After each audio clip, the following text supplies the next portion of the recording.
I've been monitoring the situation on these social media applications, all of which are owned by right-wing weirdos. Okay?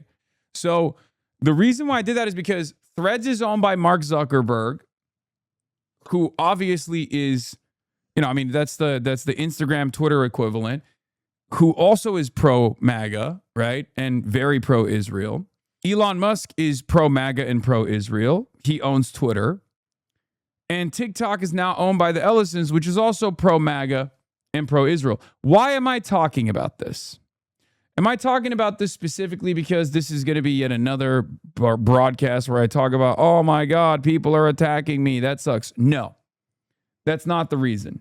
The reason why I'm talking about this is because I watched this TikTok last night and it fried my brain. And it didn't fry my brain. It rather zapped me back into consciousness where something clicked.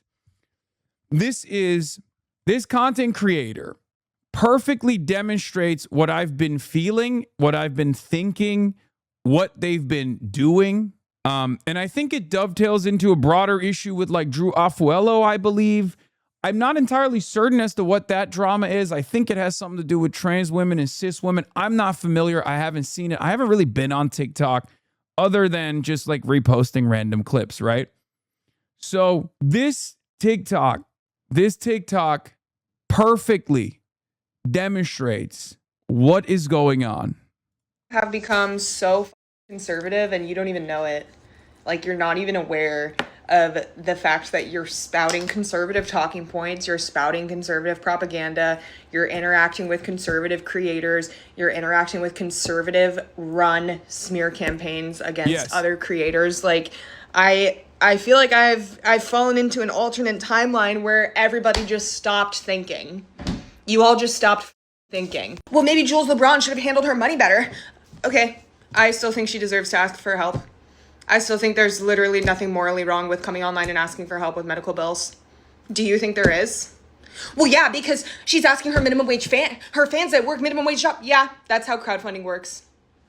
You donate $1 or you don't, and you scroll and you don't have to donate anything. Nobody's holding a fucking gun to your head. Like Drew Afuelo said on a podcast that, yeah, that's a clip that was posted by a conservative podcast from a year ago. It's a targeted smear campaign, and you all fell for it. You're all falling for it. Oh my God. Well, Nara Smith isn't actually a trad wife, and like she's actually not a trad, and she was never a trad wife because she always was making her money. Okay, yeah, it's propaganda. And then you guys are literally doing the work for them, and then you want to claim to be left. You want to claim to be left leaning. You want to claim that you're anti-MAGA and anti-Trump and whatever, and then you think the same things that they think. I have no idea what this lady is talking about. Okay, listen, you don't even have to know what she's talking about to completely understand the underlying concept. The concept that she's addressing is this newfound phenomena amongst people, especially Gen Z, that get their notes online, who don't realize that they're actually being duped into taking conservative positions. Okay? A lot of people get flamed or agitated through clip culture by conservatives and very right-wing algorithms owned by Zionist pro-MAGA billionaires who I think are deliberately doing this, okay, into taking reactionary positions without realizing it. There are a lot of people who are self-identifying like liberals, self-identifying wokes, self-identifying leftists, who end up getting manipulated into doing the bidding of the right wing. Okay? And I don't think this is like a far-fetched conspiracy at all. Now, you might say, oh, dude, who cares about Drew Afuelo, or who cares about this person, that person? These are all content creators. Here's the thing. It extends far beyond that. And if you're in this community, if you're in my community, especially for a long enough time, you've already seen exactly how this has happened. There are so many people on the quote unquote, like broader liberal spectrum, self-identifying liberals, apoliticals, people who are like kind of woke, people who don't f with Trump, who just have this revulsion towards everything that this community demonstrates, everything that this community stands for. Where did that come from? It came from a lot of slop tubers and a lot of apolitical content creators for the last couple of years actively putting the beat on anything that I represent as being like a manifestation of woke. Okay? People, without realizing, assume right-wing positions. People, without realizing, take contradictory positions that are antagonistic to their broader worldview, especially when they're like very open-minded to certain concepts, certain socially progressive concepts, and they end up taking like a very reactionary stance. And I think that slowly but surely feeds into young Gen Z people, apolitical people becoming dumbass chuds. Okay? And it's somewhat of a terrifying predicament. That's what I'm actually worried about. I'm very worried about it because I'm worried that this happens in the T space as well. This happens in the fandoms as well. Snark is another great example of this. Like, there are so many different avenues where people end up falling victim to reactionary propaganda, reactionary points of view, even if they themselves are like, even if they are personally not chuds, right? They're woke, broadly speaking, but they constantly repeat. Caroline touched on this too recently. Here, I'll look at what Caroline was talking about too. Hong, that were not attacks coming from liberal media and from the right, but were attacks coming from the left. I think that there may have been something to do with her being an Asian woman. I'm just going to say that because that is real. That is real. And I'm going to speak on that. And that is the type of shit that people need to. It definitely feeds into it for sure. It 100% feeds into it. You know, look, these are implicit biases. You can't make you can't make it the primary fixture of your campaign. You can't make it like the number one issue or anything. So yeah, there's definitely an element of Francesca Hong being an Asian woman that played a role in this. But my point is a little bit broader, right? My point is a little bit broader than that. I'm not even talking about that necessarily. I'm talking specifically about how liberals and how leftists sometimes even don't realize what kind of media they're consuming and get duped by it. And they end up developing resentment towards their allies, resentment towards certain positions. And I do think that, okay, God, I can't even make a point. You're like, no, finish the Caroline clip. Jesus Christ, shut the fuck up. That is the type of shit that people need to unpack. They need to examine within themselves, especially if you're someone who thought that Graham Plattner was a great candidate. Or even if you didn't necessarily think here, I'm decentering men from the broadcast. Okay, it's just Caroline. It's just Caroline's broadcast, guys. Okay, is that good? Can I get a fucking word in edgewise? Can I? In my own goddamn stream without everybody playing backseat producer. I sound like Mark Levin, Life, Liberty, Levin, the great one. What the f is wrong with all of you? You.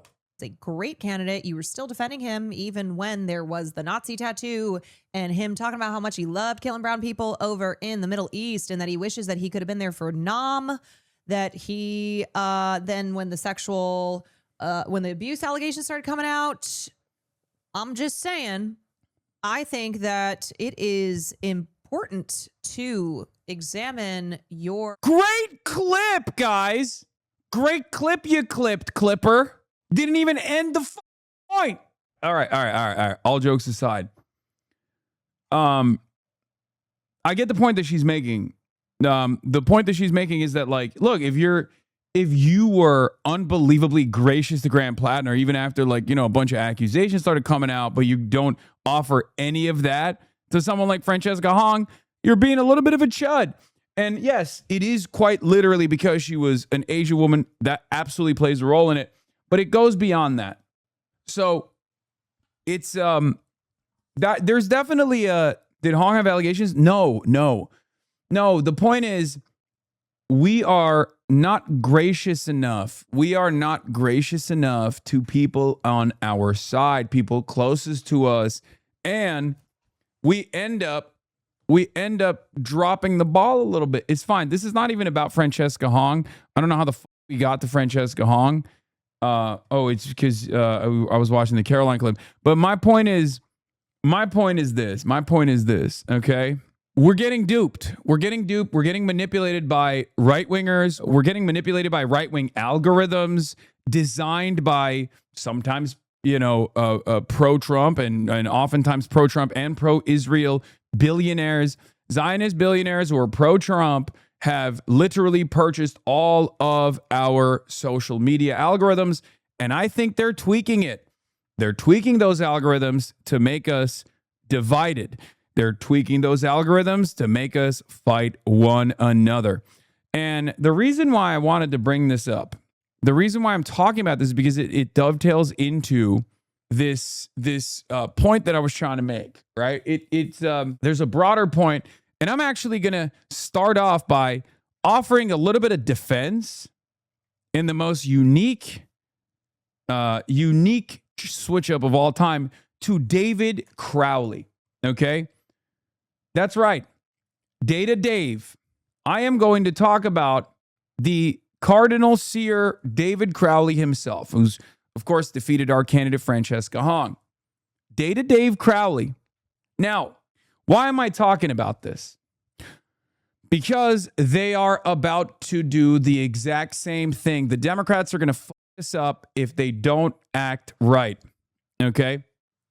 I tweeted about this earlier this morning after having a little bit of a convo with Dave Weigel. Okay? David Weigel and I had a brief back and forth on the timeline, and I've been endlessly thinking about that. So one, I said, so many people on TikTok threads on here, all owned by pro-Israel, pro-MAGA billionaires, think they're liberal or woke or whatever and absolutely get duped and repeat talking points designed by the right to constantly hit their left flank. I think the country is going to go more right-wing unless we get more diligent about this, right? And then this guy says, insane levels of mental rape. It's like, dude, you use terms like mental rape. I don't want to fucking hear from you, okay? Like, I'm sorry. You're not a person I want to be around, okay? You're gross. Please stop. That's it. I check out. So the reason why I'm bringing up David Crowley is because David Crowley got clip chipped.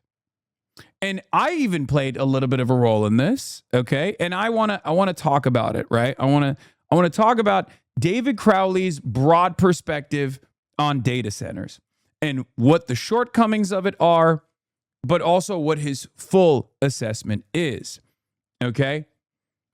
So, and what this means for, the conservative and what their goals are. So if you've been paying attention to the race so far, what's the one thing that you know about Dave Crowley? You know he's Data David Crowley. He loves data. He loves AI centers. He wants it in their backyards, right? He wants Wisconsin to be a hub for data centers. Now, why do we think this? Well, partially it's because he said it, right? He said it on numerous interviews. He's said this himself on numerous interviews, right? Like he's been asked, like, what's the number one difference between you and Francesca Hong? And he goes, I love data centers, right? He keeps saying it over and over again. DC, David Crowley, DC, data centers. However, there's more to it. There's more to it. There's more to the story. And even I responded to this. I said, because after a Politico report came out, it said, David Crowley reiterated after winning the Democratic Party, he will not embrace the moratorium on data center development that Francesca Hong ran on. No moratorium, Crowley said in an interview. Now, here's the problem. Tom Tiffany has been pivoting and at least making himself seem like he's anti-data centers, or at least more anti-data center than David Crowley. Tom Tiffany's been hitting him hard on this. Tiffany launched his campaign in Mosinee with a hard line on data centers and attacks on Democratic opponent. To which I responded with, David Crowley, I know you hate me, but please don't do this. People hate data centers. 76% of Wisconsin thinks the cost outweigh the benefits. Even Tom Tiffany is lying about taking a hard stance against them. Here's the problem. David Crowley is not anti-data center, but neither is Tom Tiffany. As a matter of fact, David Crowley and Tom Tiffany have the exact same point of view on data centers. This is an issue. This is an issue, okay? Because Tom Tiffany, the Republican, is presenting himself as the anti-data center Republican and attacking David Crowley as the pro-data center Democrat. This is a huge issue, twofold. And it's identical to what happened in 2024. Both parties were pro-Israel, continuing its genocide. One party was responsible for the genocide. It was the Democrats. And the Kamala Harris campaign refused to cut the dead weight, refused to pivot, refused to say that they're against genocide, right? And what did Donald Trump do? Donald Trump was not interested in actually stopping the genocide. He continued it. We know he's the president now, right? But during the campaign, he presented himself as the peace candidate. He presented himself as the peaceful dove. He even went to Dearborn and said, I'm going to end the war. He sent letters that I have seen photos of. He sent handwritten letters to community leaders in Dearborn, lying to them, saying he's going to do everything in his power to bring Israel to heel. A lot of this conversation gets forgotten. Okay. And what did the Democrats do? Democrats brought the AIPAC attack dog, Richie Torres, Jeffrey Epstein's friend, Bill Clinton, to Michigan to campaign on how pro-Israel they actually were. You have to remember, you're positioning yourself in a very short period of time as for or against a particular position. If Republicans at least dignify their audience and lie to them, and the Democrats constantly take this like unbelievably centrist position, okay, then of course people who are not paying close attention to anything are going to go, well, okay, I never thought I would vote for a Republican, but he's the one who's anti-data center. This is the issue. This is the problem. Do you understand? So there should be no world where David Crowley and Tom Tiffany have the same position on data centers. Okay? David Crowley should be objecting to more data centers being built. He should. He should be objecting to it. He should be in favor of the data center moratorium. But the problem is, Tom Tiffany is using his centrist message on this against them. Just like the Republicans, just like Trump used Kamala Harris's centrist messaging or pro-war messaging against her. Please wake up. It's not clip chimping. David said all of this. He wants to subsidize data centers. I know. The problem is Tom Tiffany has the exact same position as David Crowley, but Tom Tiffany is attacking David Crowley on his openly pro-data center points. Tom Tiffany is smart enough to at least say that he's anti-data centers while he's very clearly pro-data centers, and then turning around and shitting on David Crowley for having the same position. My point is, this is bad policy and bad politics. Democrats, wisen up. Wake up. It's so stupid. It is so unbelievably stupid. Democrats are behaving in the exact same dumbass ways that they did in 2024. Okay? They're doing it again. They are going to snatch defeat from the jaws of victory once again. Crowley is not allowed to be for a data center moratorium because he's not paid to be for it. He's paid to be pro-data center. He can't lie because they want him to lend legitimacy to the idea that pro-data centers can be progressive. I understand that. I know that he is an empty suit, but my point is, you're going to fucking lose the race. You're going to lose. You are going to lose to the Republicans if you do this. You are going to lose to the Republicans if you do this. Please do not do this. That is my warning to the liberals. I know you don't fuck with me. I know you think I hate the Democratic Party, and I know you think I'm an op or something, but like, you're going to fuck those. I said this in 2024 as well, and people just did not listen, and they're not going to listen once again. And we're going to say, I told you so. Here it is.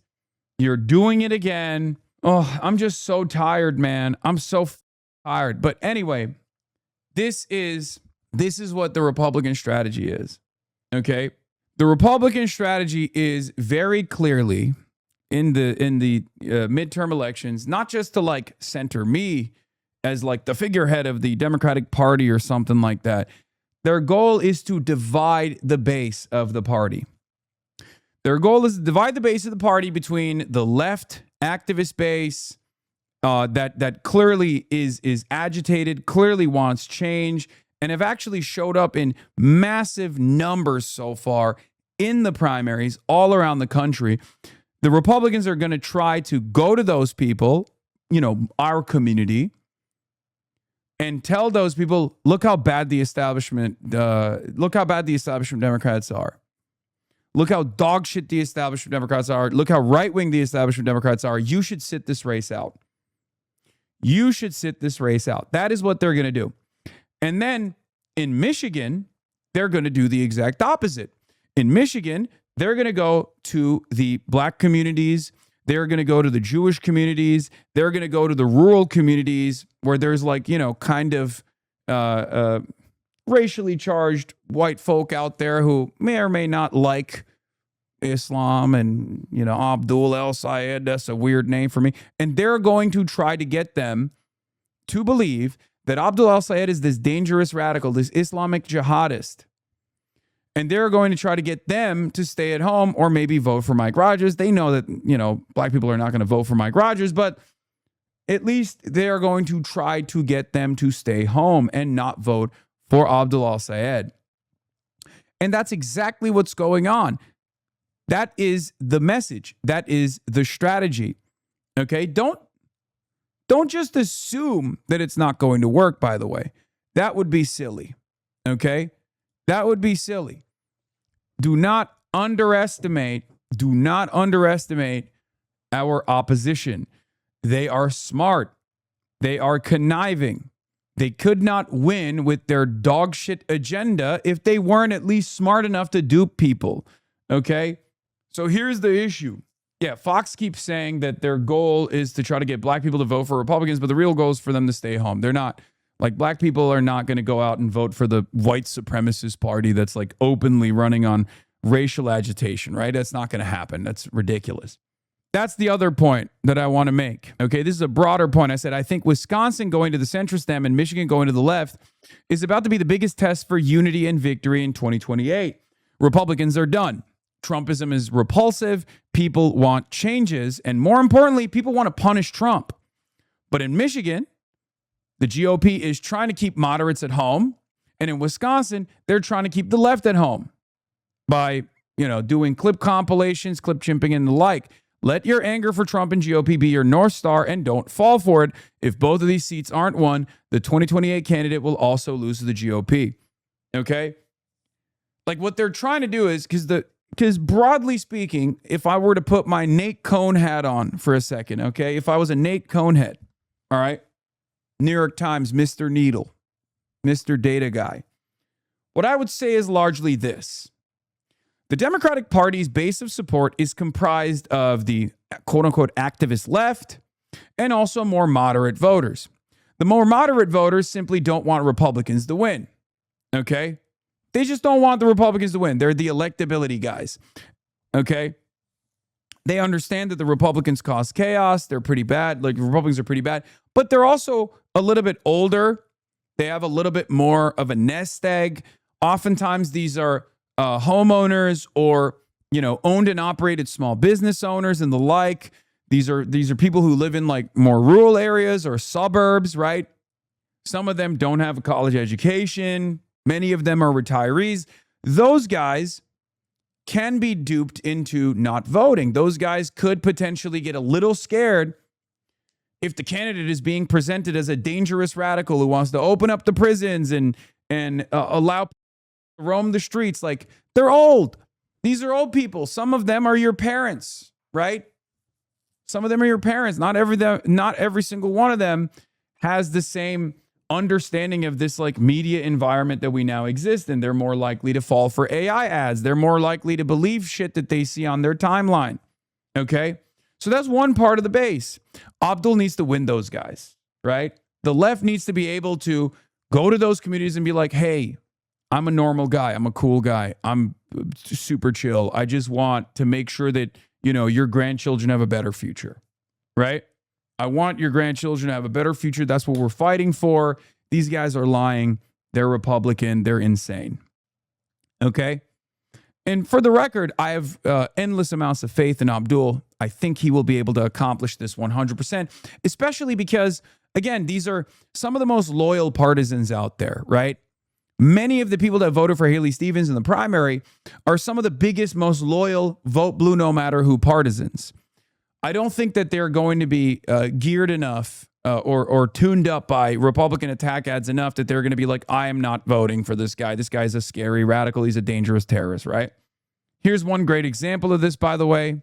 I mean, here it is. Yeah, I'm no fan of male Muslims. Not to say all are hateful Muslims. Politically, I'm no fan of Muslims that are connected to their country running for any political office. We are not their people, just know. So I read the above post. At first, I thought it was a fake story to get people to think he's a good person. But I read the whole story. Then I looked up the profile of the person who wrote the post. Guess what? We have a mutual friend in the animal rescue world, a person I respect. This friend once worked at our animal control here in Panama City, Florida.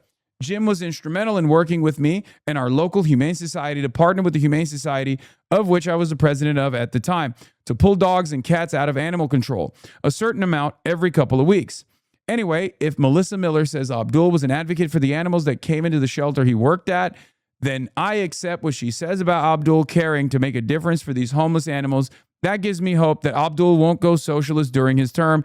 Thank you, Melissa, for the insight. Now, guys, stop saying racist piece of shit. Stop. Remember, these are just regular Americans, okay? Not everyone is going to have all of the correct opinions. It's just, it is what it is, okay? It is what it is. This is good. We take those, okay? Shh, stop freaking out. But those are the people that you got to worry about. Those are the people who you got to worry about. There are clearly people out there who have their shortcomings about, you know, Abdul's background. They hear Muslim. I mean, we're talking about 25 years of Islamophobic propaganda. If you think that some boomers and some Gen Xers are not going to feel some type of way about Islam after all of that, you're wrong, right? I know that this is the environment that I exist in. My name is Hasan, right? I know this is the environment that I have to exist in. It's just, there's nothing you can do about it. You just have to put in the work and work through it. Okay? Instead of getting mad about this, your takeaway from this story should be that we need to repeat that over and over again. We need to be able to repeat that all up and down the state. You understand? So, you're doing it again, being too overly charitable. No, brother, I'm not being too over charitable. I'm being pragmatic. I'm living in the real world. The real world has a lot of people like that. Those people are closer to the average median voter than you are, okay? It sucks. That's why I also appreciated Zoran for eating it for the longest time. They were saying heinous shit about Zoran. The attack ads were heinous. How do you think that makes me feel? I was used against him too. How do you think that makes me feel? I'm also a 34-year-old Muslim socialist. You think I like seeing someone who is that close in representational politics to someone like myself being called a terrorist every goddamn day? No, it doesn't feel great. 35-year-old now. Yes, it doesn't feel great at all. But it doesn't matter because you just got to eat it. You just got to eat it at times. So we're the only salesman in the woods then? We have to eat the shit? Yes, at times you have to. That's called taking on the emotional labor. Remember? That was a woke one holdover. Yeah. Because you're making an argument to people. You're trying to bring people to your side. Okay? That's how you do the work. That's how you do it. Sometimes you got to eat it. It sucks. But it's true. I do it all the time. Right? So the reason why I brought it up is because like right now, the entire anti-Trump forces in this country are facing the exact same type of attack. And there are a lot of people who are oblivious to what's going on. And because I'm at the heart of this attack in some ways, I have experienced it personally, so I'm seeing it and I'm warning against it. I'm warning against it for the liberals that encounter what I have to say and maybe have developed this very negative attitude. I'm warning the members in my community as well. I am warning everyone. Tom Tiffany and David Crowley have the exact same position on data centers. They're both pro data centers, okay? With a crumb of regulation. This is a major mistake for David Crowley. He needs to communicate a different position from Tom Tiffany and start badgering Tom Tiffany over the head. Start bullying Tom Tiffany with Tom Tiffany's pro data center position. Okay? It's fair analysis, but Crowley told us he doesn't want our help. It doesn't matter. Are you Neera Tanden? Are you also a drunk loser working for the Center for American Progress? Who gives a shit that David Crowley said? David Crowley could come out and be like, I hate Hasan. I will ban him from the state of Wisconsin. That's not going to change my perspective on this race. Okay? I've never done that. I mean, look at me now. The Democrats, or at the very least, a lot of the establishment Democrats, have openly demonstrated their enmity towards me, and yet I'm still telling you what my position is. I'm still telling you how to make progress. I don't care.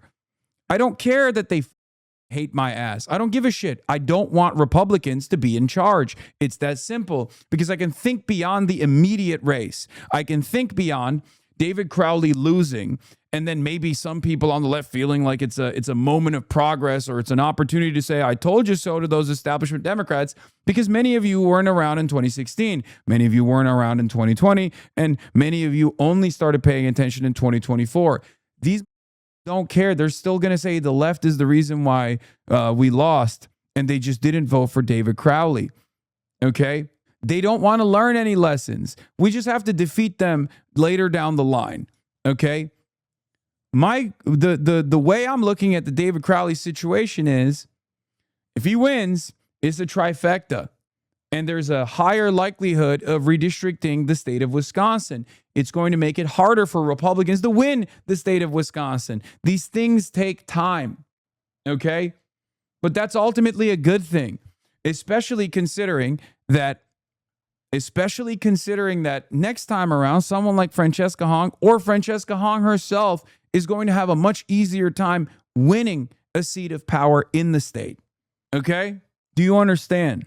What's the difference between Crowley and Tiffany, really? I mean, he's not an election denier. He's not a Republican. He's going to sign off on a lot of the stuff.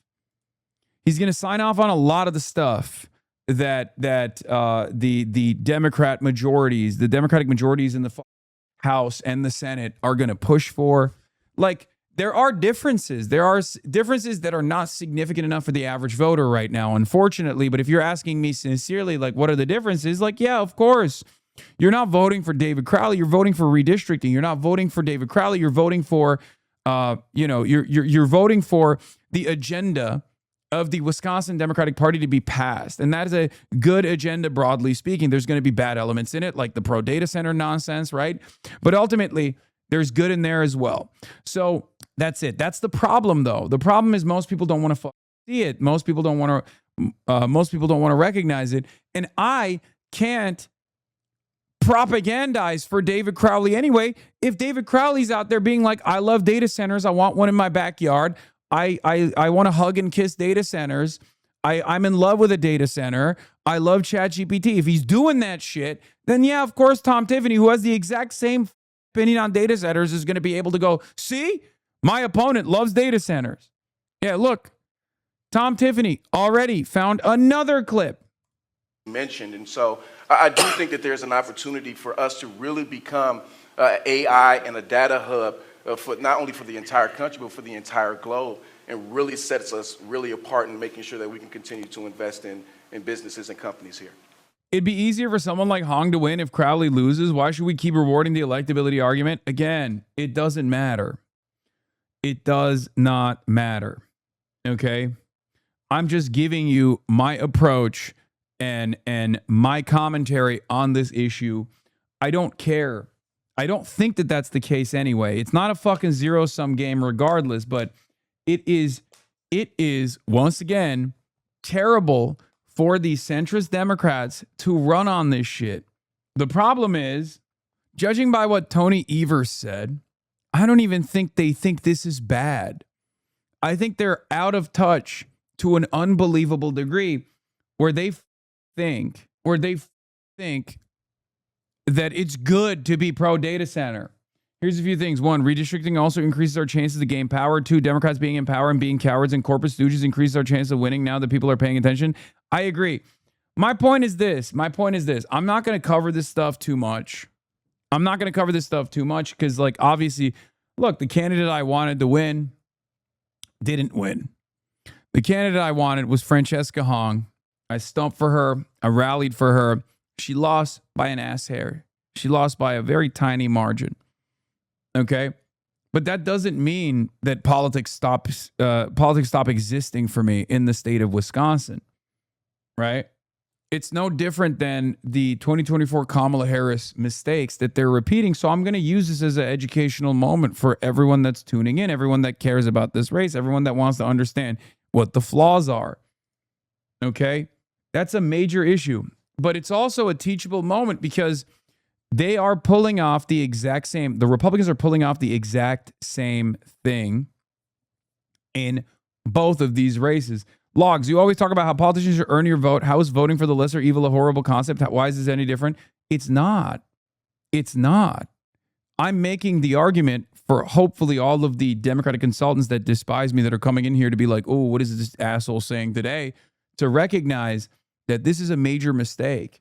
They're not going to, but I'm going to say it nonetheless, okay? I'm putting it into the record right now. I want David Crowley to take on some of Francesca Hong's platform and policies, one of which would definitely be to sign on board with a data center moratorium. If he doesn't do that, because a data center moratorium doesn't mean we just stop building data centers. It means we stop building data centers before we actually identify exactly how we are going to build said data centers. Okay? That's the real secret here. A lot of people don't realize that, like, even the data center moratorium is not about, like, not building data centers ever again, right? It's not the point. The point is to identify some of the problems with data centers, to identify exactly how, the AI industry is displacing the labor force, to understand the environmental impact. It's a moratorium to develop the accurate regulatory mechanisms. It's also an unbelievably popular policy. Okay? It's good policy and it's good politics. So, of course, Democrats are refusing to abide by it. In any case, it blows my mind that this is a 75-25 issue and the Republicans are at least smart enough to position David Crowley as the pro data center candidate, and people don't even realize it because the Democrats are f***ed up again. Chad needs to realize that Wisconsin has had Republican majorities in its state house and state senate. If Tiffany's the governor, they can do everything that every other red state has done: cut healthcare, cut taxes, persecute trans people, defund public schools, and restrict abortion rights. The other side of this problem is that David Crowley is simply taking this position. David Crowley is taking the data center position not because he just loves data centers, even though it comes across like he certainly does. Okay? Data center David Crowley is taking this position because he just doesn't want the expenditures coming in and destroying his race. Okay? Data Crowley is worried. It's the same with Israel. Like, none of these guys are that loyal to the state of Israel. They're just scared of money. They're scared of outside money coming in and deploying the money cannon in their races, where it makes it a lot harder for them to win said races. Okay, that's it. And the same goes for Data Center Crowley. He wants the corporate money to be spent in his direction, not against them. You understand? They'll be known as David Centers in the state of Wisconsin. Yeah, maybe.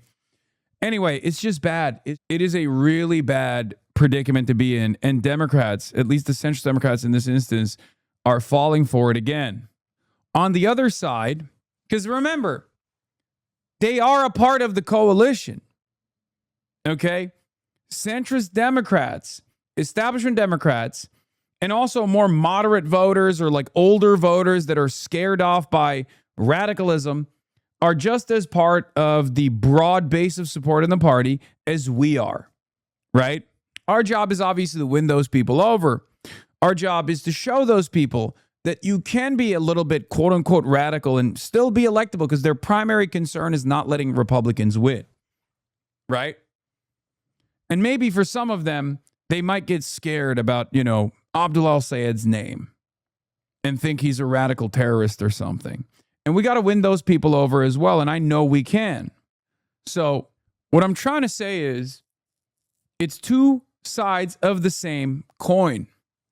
Republicans know that in Michigan, they can really boost the radicalism of Abdullah al-Sayed. And they know in Wisconsin, they can hit David Crowley on being pro-data center for the 300,000 people that went out and voted for the data center moratorium that was anchoring Francesca Hong's platform, okay? And every single instance where we're having a back and forth conversation internally is a moment where we're not talking about what Trump is doing, is a moment where we're not talking about the Republican Party. So Isaiah Martin had a really good take on this as well. I think he was debating someone. I don't give a shit. He was debating someone on the Hasan Piker question. Let's take a look at what he had to say. I don't give a shit about Hasan Piker. I don't give a shit about any of that. I care about the economy. I care about the fact that our healthcare premiums are 26% because we got rid of ACA subsidies. I care about the fact that our farmers are getting right now because we have tariffs that are raising the cost of everything that we buy. I care about the fact that our energy bills are going up left and right. I care about the fact that people literally cannot afford childcare in America because it costs the amount of rent per kid to put your kid in childcare. That's what I care about. I don't give a about Hasan Piker. I care about this country is completely unaffordable. Inflation's going up like crazy. That's what I care about. Our soldiers are eating flop in the middle of the goddamn ocean, and you're talking about a streamer? Give me a break. He's not just a streamer, bro. He's being ran on Fox News, and he's dude. This part was my favorite because the chud, his response is, he can't be just a streamer. He's on Fox News all the time. What do you mean, brother? Do you think I want to be on Fox News all the time? Like, you literally are admitting you fell for it. Chud brains, dude. Chud brains are incredible. It's ironic because I do want to be on Fox News. They just won't let me on there. They just want to talk big shit because they know I'd cook their asses. That's what's so funny about it, though, is like, in the mind of a hog, in the mind of a chud, they see something on television and go, well, this is a matter of utmost importance. They have no capacity to realize that they're actually eating propaganda. They have no capacity to realize that, like, this is being positioned in front of them, so they focus on that instead of, how much their wallets are hurting, how much we have lost the war in in Iran. That's the issue. And that's what I've been trying to get liberals to get on board with. And I'm glad that there are a lot of like liberals like Adam Mockler, this guy Isaiah Martin, Midas Touch, like a lot of liberals on the independent media side understand exactly what's going on because this is the critical moment. And they've basically been born into this like contentious, hostile, right-wing base boosted, algorithmic media environment. So they recognize where things are headed. They're a lot younger too. And they're a lot more in touch with what the base wants. So you'll never hear from these guys a damn thing about Abdullah al-Sayed, like any negative opinions about Abdullah al-Sayed, any negative opinions about Zohran Mamdani, AOC. They like all of those people. They like that this is like breathing life into the party. Okay? We don't agree on everything, but it doesn't matter. They understand that the constant focus on someone like myself is actually simply designed to chop the base up into different pieces and divide and conquer, right? That is the goal. The goal here is to divide and conquer the base.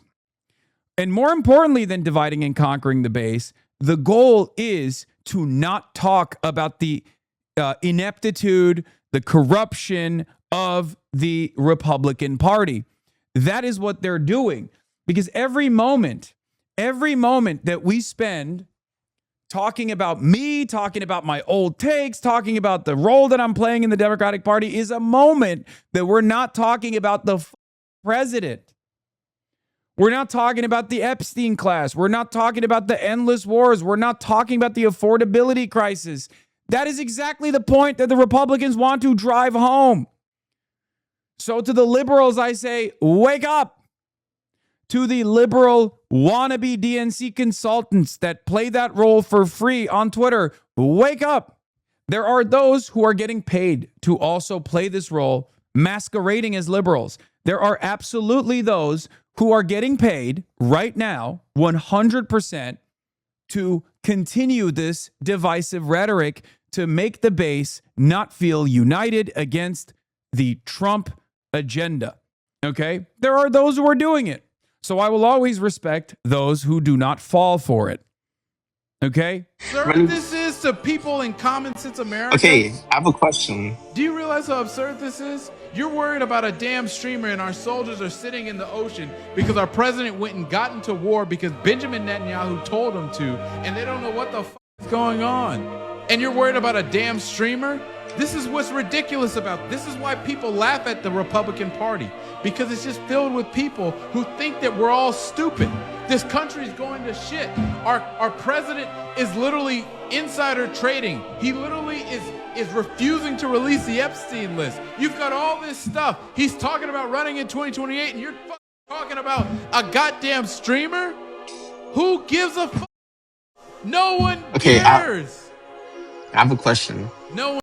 So yeah, I mean, the other side of this, of course, is like, obviously Republicans are going to do this, right? Because like they're cattle. They're cattle. So of course Republicans are going to do this because they know that they have no other argument. They want people, they want people to pay attention to that shit instead. And it's very frustrating that we are once again falling for the bait. You know what I mean? We're once again falling for the bait. We cannot let right-wing algorithms on Twitter, on Threads, on TikTok, and right-wing algorithms concocted by Zionist pro-MAGA billionaires be the news desk editor for CNN, be the news desk editor for MS Now. Okay, because that is precisely what's going on here.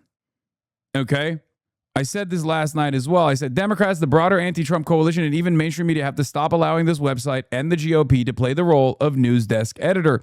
They get to set the headlines knowing full well we always fall for the bait. This is how they win despite their corruption and violence. Okay, that's how they win. That is how they win. They should not be winning anything right now. It's a +7 national Democratic environment, okay? +7. It should be +20. The only reason why it's +7 is because we still keep falling for it, okay? And it's not like Fox News doesn't realize what they're doing. Look at them. They're doing it. They're flexing. Hasan Piker is making a big demand of Democrats. Defend me. The far-left streamer insists he's part of the coalition, whether you like it or not, as a criticism of his rhetoric becomes an issue in the key midterm races. Democrats, listen to me. I know we don't always see eye to eye on a lot of stuff, but you have to literally at some point, I don't know. I know you don't want to do this. Defend me. That requires you to basically take the L a little bit and maybe be a bit more honest about how I'm not this dangerous, toxic, radical force. But some Democrats want him disavowed instead. A former Biden White House staffer says the party shouldn't waste political capital defending Piker, while Wisconsin Democratic gubernatorial nominee David Crowley says he won't campaign with him. Piker argues Republicans are using the controversy to distract from the cost of living crisis. They even say it. That's the point. They are doing it. And they're so successful at doing it that they can flex in our faces that they are doing it. Do you see? Like, that is literally Fox News' own digital team openly flexing that they're doing it. I don't think a lot of liberals understand the point I'm making here when I say this. Look, defend me or don't defend me. It doesn't matter. None of this changes my career. None of this changes the trajectory of my career, right? If you think I'm this like calculating grifter who doesn't care about anything, then sure, fine. I mean, from that perspective, it doesn't matter, right? It doesn't matter if you defend me or not. The reason why I want you to figure out a better way to sidestep that conversation and bring it back to the issues that actually matter, especially if you're going on Fox News, is because every moment that you're allowing the Republicans to dominate discourse and talk about how radical I am is a moment where you're not talking about the issues, is a moment where you're not talking about what the Republicans don't want you to talk about, which is how dangerous the Republican Party is, how violent the Republican Party is, how violent Trumpism is. So I'm going to show you guys one great example of this, right? I'm going to show you guys one great example of this, and that is former mayor of New York City, Bill de Blasio. Bill de Blasio keeps going on Sean Hannity. Okay. And of course, Sean Hannity last night, just like the night prior to last night, talked about me again. It was his entrance. It was his introduction. That's all he's seemingly talking about. Sean Hannity loves talking about me, but never to me. And of course, one of his favorite issues is to bring a guest up and bully them and be like, what do you have to say about Hasan Piker? It's very strange behavior, but he does it every single time. But Bill de Blasio had an incredible retort, an incredible reaction to it. Let's take a look. Okay. Now, do you like Hasan Piker? Do you support him?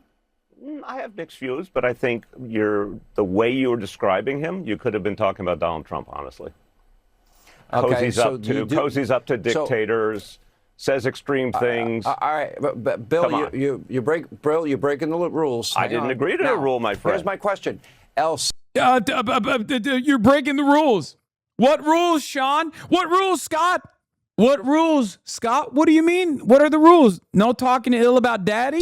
He's like, listen, Bill, I brought you on. I brought you on so you could dunk on Hasan. I didn't bring you on to talk shit. Bill de Blasio did the perfect the perfect attack, right? The perfect retort.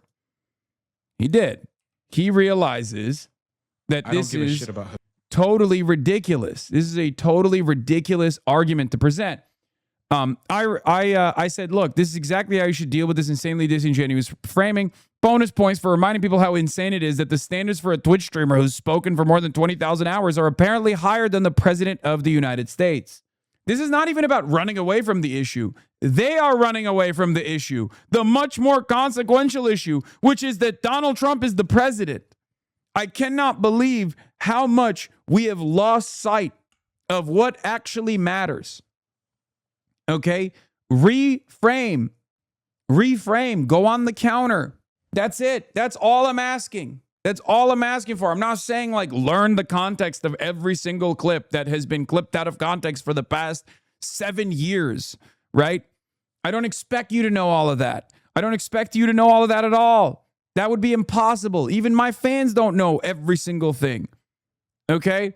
The real expectation here is to be smart and just be like, really? We're talking about things that may or may not have been clipped out of context from 10 years ago from a Twitch streamer. That's your main focus tonight and every other night. That's what you want to talk about. Why do you want to talk about this so much? Perhaps you want to talk about this because you can't talk about your president and all of his accomplishments because he has none.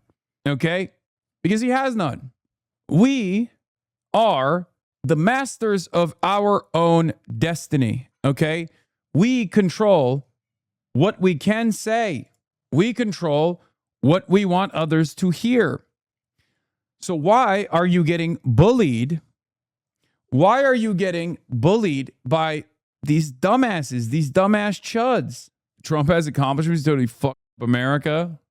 Yeah, it is far too big of a target-rich environment with the madness and mania of the Trump administration for every Democrat to not immediately flip the script back and say, what are we doing here?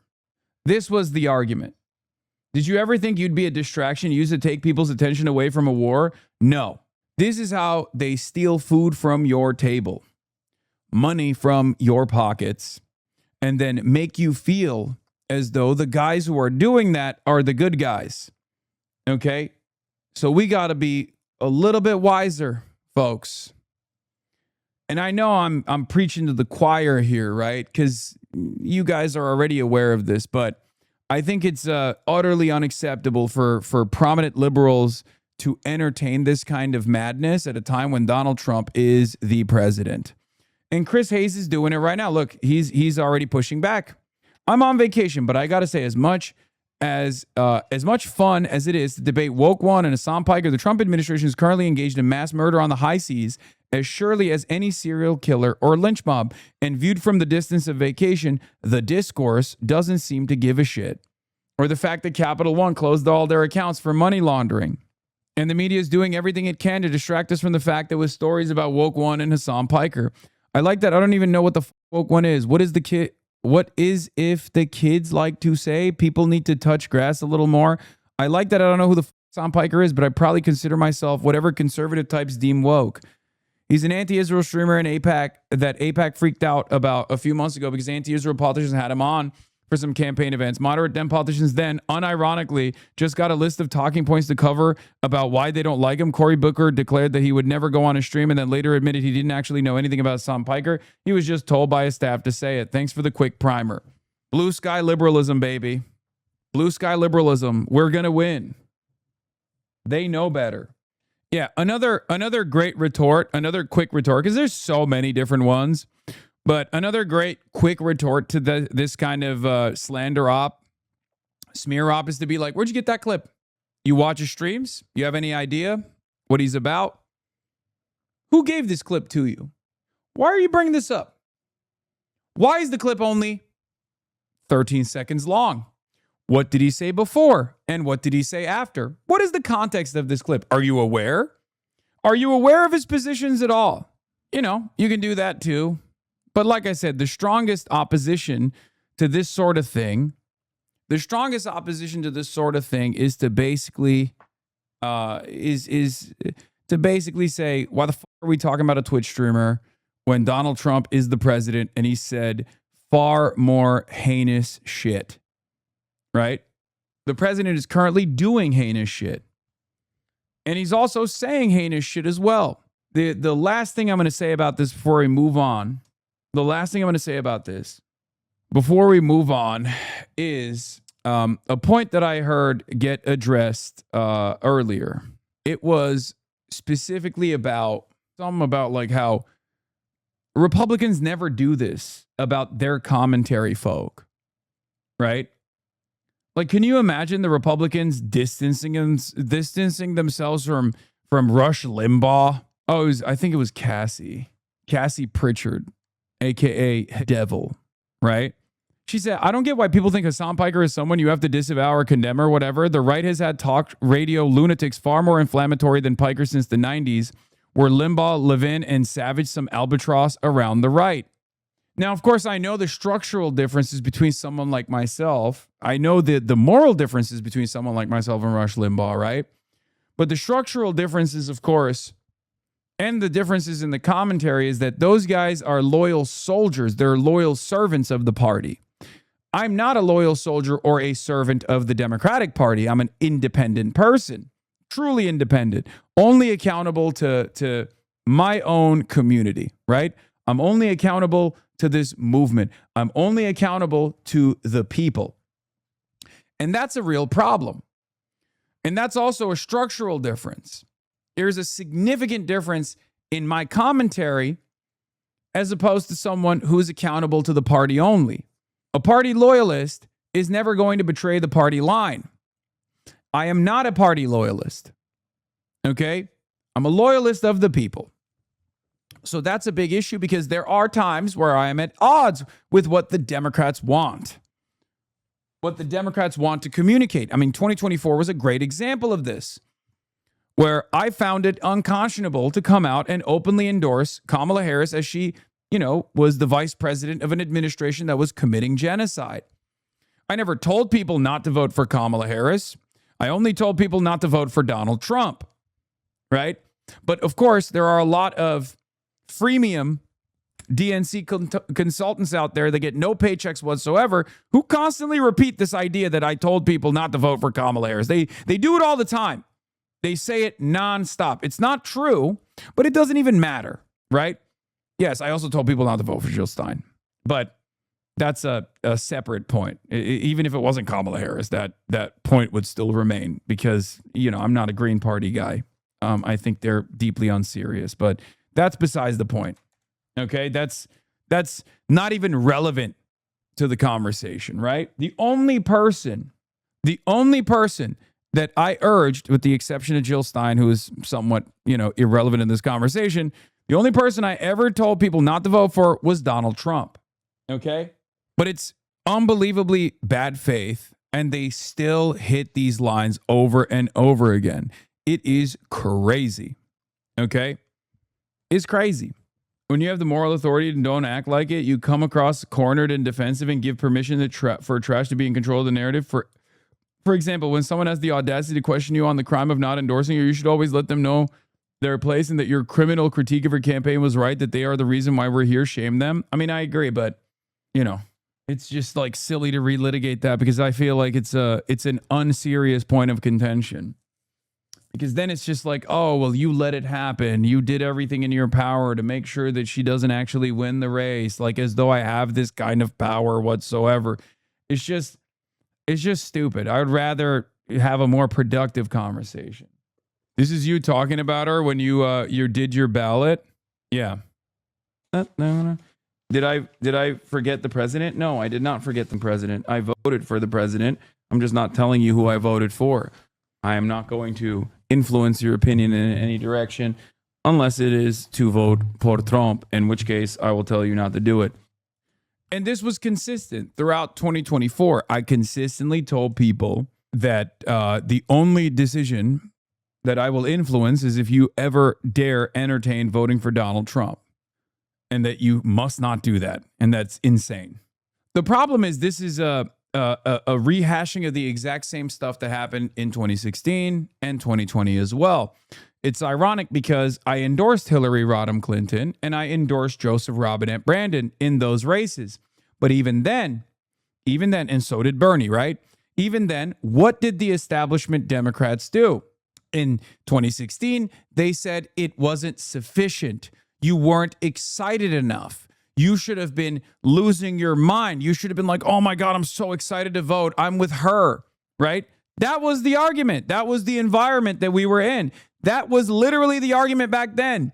So the point is not that, oh, I didn't endorse this person or I did endorse this person, but the endorsement wasn't sufficient enough. The point is they're looking for someone to blame, okay? They are looking for someone to blame. It's never good enough. It's never enough. It's never enough. When the establishment Democrats lose, it's the left's fault. Okay? Always. It's the left's fault. It's Russia's fault. It's everybody else's fault. It's never the campaign's fault. It's the voters' fault. It's never the campaign.